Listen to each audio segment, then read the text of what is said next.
Hi friends, আমার আরও একটা নতুন ভ্লগে তোমাদের স্বাগত। আজ কিন্তু আছি আমার বাপের বাড়িতে। বাপের বাড়িটা যেহেতু শ্বশুর বাড়ির একদম পাশেই, তাই গিয়ে সচরাচর থাকা হয় না, কিন্তু আজ আমি বাপের বাড়িতে আছি।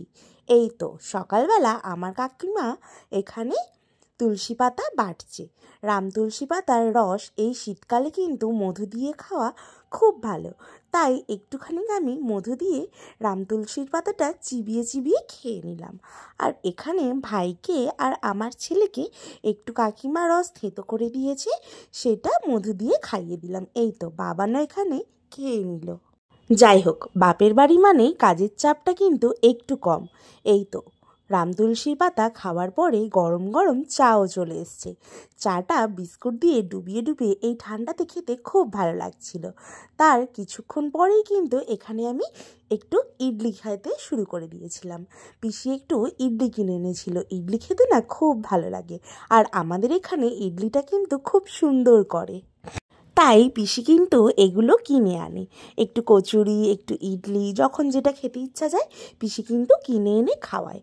এই তো এখানে পিসি আমরা সবাই মিলেই কিন্তু খাওয়া দাওয়া ছিলাম। তারপরে স্নান টান করে বেরিয়ে পড়লাম আমার সেজদির বাড়ি যাব বলে। সকালের টিফিনটা বাপের বাড়িতে করে এই তো এবার চলে যাব সেজদির বাড়িতে। এখানে টোটোতেও উঠে পড়েছি, আর রাস্তায় আমার বান্ধবীর সাথে দেখা হয়েছে। দেখো, ও কিন্তু ক্যামেরা দেখে খুব লজ্জা পেয়ে গিয়েছিল। যাই হোক, একটু মজার জন্যই কিন্তু আমি ভিডিওটা এখানে অ্যাড করে দিলাম। ঝলমলে রোদ্দুরে এই টোটোয় করে যেতে কিন্তু খুব ভালো লাগছিল সবাই মিলে। তারপর আমরা পৌঁছে গেলাম আমার সেজদির বাড়িতে। এই তো এখানে কিন্তু আমার বোনপো এখন স্নান করছে। যেহেতু বেলার দিকে গিয়েছিলাম, তাই ওর এখন স্নান করার টাইম, সেই জন্য স্নান করছে। আর এখানে একটা বল ঝোলানো আছে, সেই বলটা নিয়ে এই বড় বড় ছেলে মেয়েগুলো খেলতে ব্যস্ত হয়ে গেছে।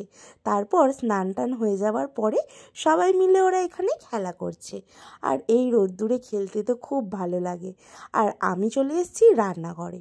আমার দিদি কিন্তু চিলি চিকেনটা করেই রেখেছিল, আর ফ্রাইড রাইসটা বলল রিয়া তুই কর, তাই এখানে আমি ফ্রাইড রাইসটা করতে লেগে গেলাম। তোমরা তো সবাই জানো যারা আমার ভিডিও দেখো, যে আমি রান্না করতে কিন্তু খুব ভালোবাসি, তাই যেখানেই যাই কিছু না কিছু রান্না আমি করেই থাকি। তাই দিদির বাড়িতে এসেও একটু হাত লাগিয়ে দিলাম। যেহেতু চিলি চিকেনটা ও একলা করেছে, অনেকটাই তো টাইম লেগেছে, তাই বললাম চল আমি রাইসটা করে দিই। এই তো আমার রাইস প্রায় কমপ্লিটের দিকে। আর যেহেতু অনেকটু বেলা হয়ে গিয়েছিল, তাই সবাই মিলে রান্নাবাড়া করে খাওয়া দাওয়াটাও করে নেব।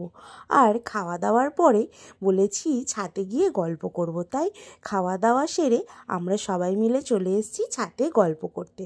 আর ওই যে আমার ভাই খুব লজ্জা পাচ্ছে ক্যামেরার সামনে আসতে, তাই ওকে নিয়ে আমরা একটু ইয়ার্কি করছিলাম, আর ও তো খুব লজ্জা পাচ্ছিল।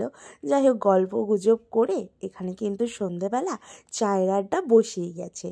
চা, সিঙ্গাড়া, চপ, বাপরে বাপ, আজকে তো খেয়ে খেয়ে পুরো পেটটা ফেটে যাওয়ার খাপ। যাই হোক, তাও মাঝে সাঝে একটা দিন ঘুরতে বেড়াতে গেলে এরকম তো এনজয় আনন্দ হয়ই। বাড়িতে সবসময় একলা একলা থাকি, ঘুরতে গেলে কিন্তু খুবই ভালো লাগে সবাই মিলে। আর এই তো এবারে আমাদের বাড়ি ফেরারটা পালা, তাই আজকের ভিডিওটা এখানেই এন্ড করলাম। টাটা।